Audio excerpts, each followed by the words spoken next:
Hello and welcome to a Be Smart About Art monthly Art World webinar video recap. My name is Susan Mumford and I am founder of Be Smart About Art. We provide inspiration, training and support to foster creative and professional success. As we say, art is your life, make it your living.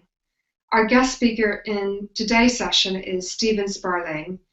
And he's going to be focusing on how to use your voice to captivate and connect with clients. Hello, Stephen. Good morning. Hello.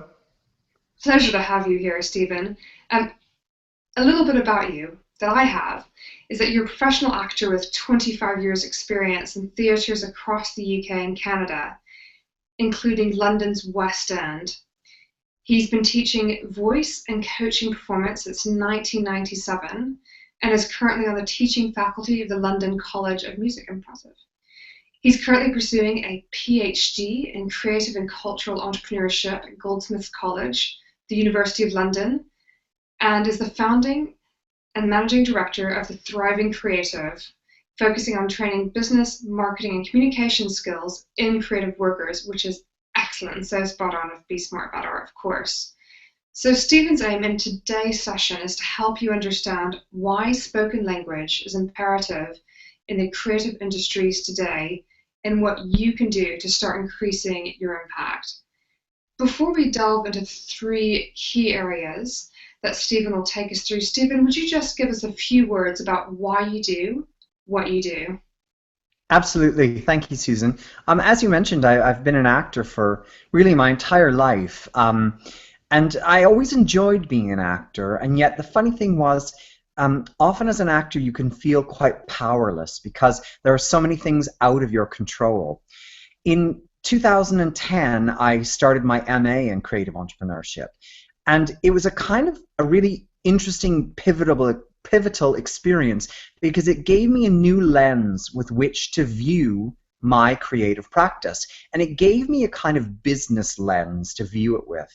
And what I discovered from that was that I was always communicating as an artist, and I wasn't necessarily communicating when it was essential with a business head on or with an understanding. So much of the things that I was saying were not really hitting the mark because I wasn't considering who the target was or what my objective was in communication. And so what has kind of happened in the last few years is I've started to bring together the marketing ideas and the spoken word so that we can use our public speaking or our artist talks or even just one-on-one conversations with a little bit more knowledge and understanding, both of our marketing message and our communication channel. Excellent. Thank you so much for that. Now, Stephen, let's delve right into those three key areas that I know you wanted to cover in this sense of using your voice to captivate and connect with clients. So would you tell the listeners why it's important to get over the need to be an expert? Of course. I think that our need to be an expert really chokes us up. It almost leads to a kind of constipation in our communication because that very need to come across as an expert, to assert your expert status, brings with it a great fear that you're going to get found out. Because at the end of the day, the more you know about something, the more you realize what you don't know about it. So there's always this double-edged sword of putting yourself forward as an expert because anyone else can come along and challenge your expert authority.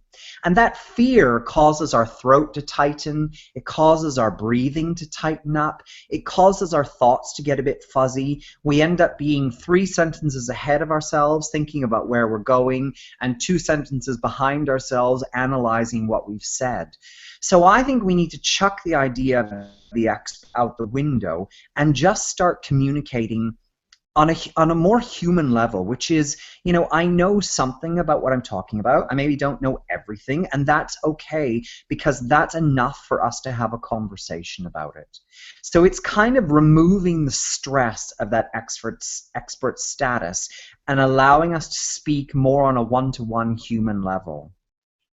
And I can see that applying to people across the arts, you know, in the context of Be Smart About Art, focusing on artists and galleries, but more broadly speaking as well, like you're saying, on a one-to-one basis or a group basis, maybe an artist talk or a panel discussion or a conversation with a client, so on and so forth. Now, on that point, I'm curious to know too, on kind of point number two, why is the story so important when talking again on in these different scenarios, one-to-one or group?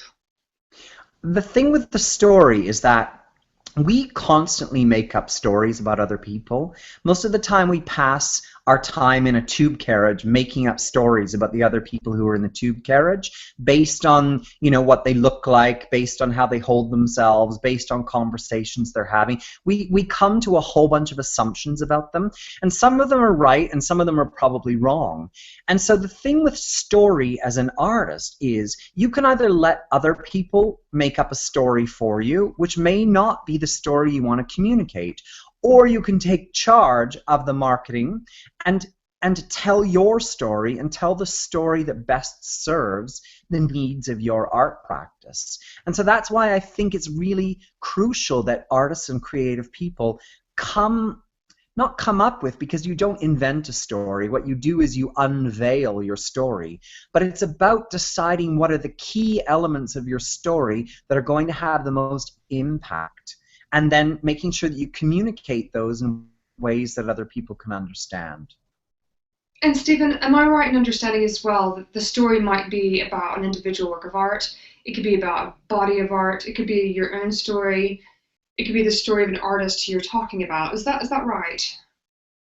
Absolutely. I mean, there are stories about everything, and we can either think about it as one great big book with a whole bunch of different chapters, or we can think about different different parts of your life having a different story. And so yes, you have a story as an artist, you have a story as a gallerist, you have a story about the painters that you rep, you have a story about everything.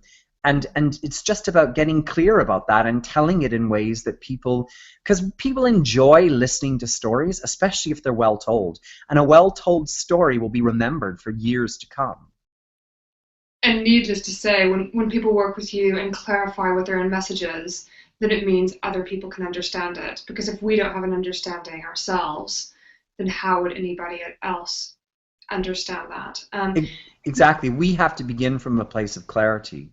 Absolutely. So then moving on to point number three here, why is it important for the attention to be focused on the audience, that is not on yourself speaking?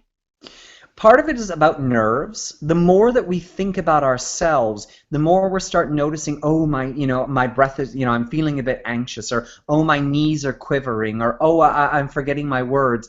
That self-awareness causes the nervousness to kind of perpetuate itself. So by taking the awareness off of ourselves and towards other people, we're less aware of our nervous energy.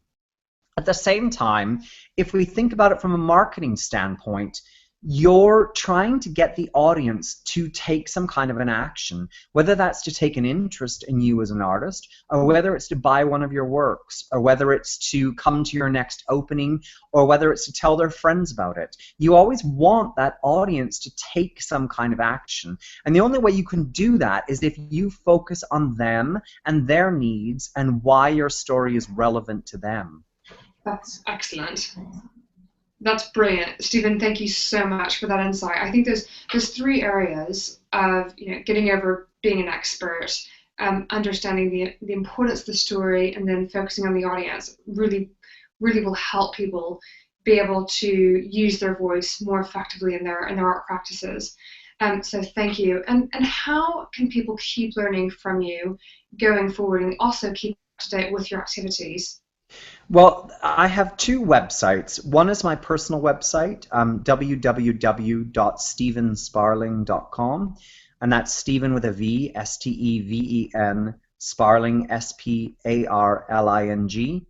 And my professional website for my company is www.thethrivingcreative.com. thethrivingcreative.com. And between those two websites, you can know what I'm up to at any time. Excellent. And I know you're on Twitter as well. What's your Twitter handle? I am at Stephen Sparling. Again with a V. Exactly, with the V. Well, thank you both to Stephen and to the audience for listening today to the video recap of this monthly Art World webinar. The full-length version is indeed available to watch on the Members Gateway, so this is really a distillation of those key points for you to enjoy, to take away. We look forward to seeing you again soon at Be Smart About Art. That's www.besmartaboutart.com. Be sure to subscribe to the mailing list for exclusive insight and offers, and follow us also on Twitter at Be Smart About Art. Stephen, see you next time, and thank you. Thank you so much, Susan. Take care.